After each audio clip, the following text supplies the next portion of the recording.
সবাইকে প্রীতি শুভেচ্ছা ও অভিনন্দন। এই সঙ্গীত সন্ধ্যায় সবার জীবনে স্মরণীয় হয়ে থাকুক এবং এই সুর সবার হৃদয়ে প্রতিধ্বনিত হোক এবং প্রত্যেকেই সুখে শান্তিতে জীবনযাপন করুন। এইটুকু বলে সবাইকে প্রীতি শুভেচ্ছা অভিনন্দন এবং ছোটদেরকে আশীর্বাদ জানিয়ে নবদম্পতিকে শুভেচ্ছা জানিয়ে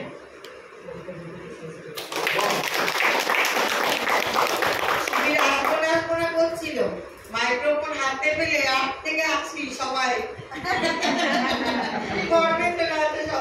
বক্তব্য শেষ করছে মানে রাজনৈতিক বক্তব্য সব মিলিয়ে তো জীবন সবকিছু মিলিয়ে তাহলে